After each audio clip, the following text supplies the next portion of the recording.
So let's talk about posture.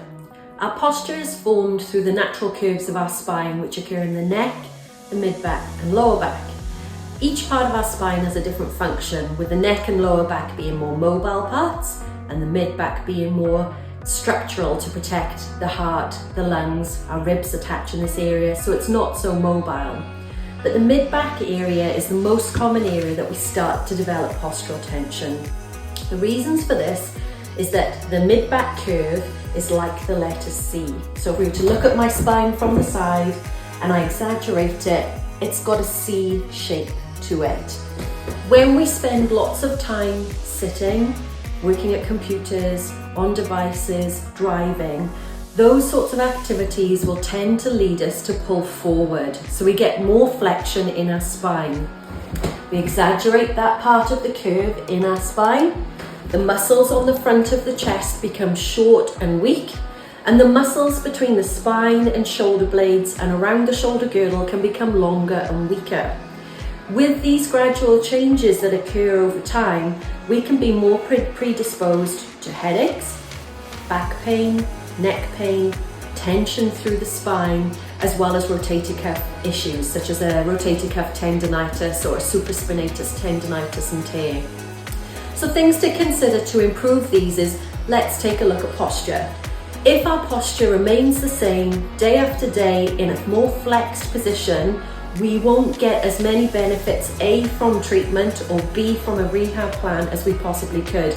We really need to change those underlying mechanics to get a positive outcome. So if you're at your desk currently or on your phone, just pause, stop exactly where you are and see where your body is sitting. Are you sat with a flexed spine, head coming forward, shoulders rounded? I'm exaggerating it for the purposes of sharing with you today. It might not be that noticeable, but if there is some flexion, we need to think about lifting. Lifting from the top of the head up towards the ceiling, having the head centered over the shoulders as opposed to forward of the shoulders, and a slight squeeze between the shoulder blades to open up the torso and postural girdle as well. If we don't change this and we were to perform our exercises with our shoulders rounded and our spine flexed, we're really not going to get the full benefit from the time we're investing in that rehabilitation. What I find helpful and something that I recommend to my patients very, very regularly is that either on your mobile device or on your computer, go to the calendar function.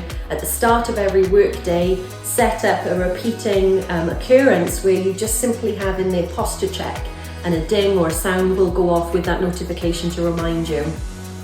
When you hear that ding, you know what it's about. It's going to say posture check, so you don't need to disturb your working day. You can carry on typing, responding to an email, taking a call, but you have the prompt to see what you're doing at that moment, and do you need to do a posture reset? Lift the spine, gently tuck the head back slightly, open up the shoulders. Hit snooze on your reminder for a 30-40 minute break, and then as your day goes on, you will get these repetitive notifications come up to highlight, hey, what are you doing? Do you need to change it? This is really helpful because it helps you get clued into what your body's doing rather than a symptom telling you, I'm sore, I can't tolerate this position and this loading anymore, and I need a break. And you start that repetitive cycle of posture changes and pain. So it's a way to help break the cycle, get better postural habits, and have better long-term outcomes managing your headaches, managing your spine tension. So look at your mechanics, set up reminders, check in with them regularly, and make these small corrections to help remain comfortable and improve spinal mobility over the day. Something else that you can do is stretch the pec muscles. So the pec muscles become short and tight when we have this forward position of our shoulder girdles. A really simple stretch you can do at your desk is to simply put your hands on your hips behind you, bring your elbows wide as if you're squeezing them together behind your body, and that opens up the shoulders. Another posture stretch would be to take the arms wide at about shoulder height, there or thereabouts. Squeeze the shoulder blades together for a few seconds. You can play around with the hand positioning to see where if you have a sweet spot of a greater stretch, hold for a few seconds, drop your arms down, you're ready to carry on working. with that more open posture. This is one that can be done regularly throughout the day. And a simple way to strengthen the shoulder girdle without any gym equipment, without needing a fancy membership anywhere, is to get a TheraBand or a piece of stretchy resistance band. It can be one strip or it could be a loop like this. My one is from Torpedo 7. You can get them from Kmart. You can come into us and get a strip from us. We're more than happy to give you some. And you would hold tension in one hand with your TheraBand and take the loose end in your opposite hand. Sitting or standing tall, open up the shoulders and you lock your elbow in by your ribs. Slowly rotate to open up the band, slightly squeezing the shoulder behind you as you go. It's really important that you maintain control.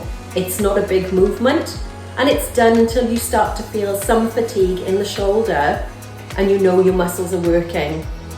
Incorrect habits with this exercise would be to have the shoulder elevating, so the shoulder sitting high as you're doing it. You don't get the opening of the space in your acromioclavicular joint in the shoulder to get the benefits that you need, and it will compromise the tendon that travels underneath. And also, you don't want your elbow flaring out to the side. So if you're not really paying attention or you're starting to get a bit tired and the elbow's coming out to the side as you're doing it, you've lost your target muscle groups. Stand tall, open the shoulders, elbow by your side, opening up. With this band, I could do 2 at the same time if I really want to, but I feel like you get more quality movement when you're simply opening up one side, concentrating on the movement. This one can have a rest when I'm ready to work on my left-hand side.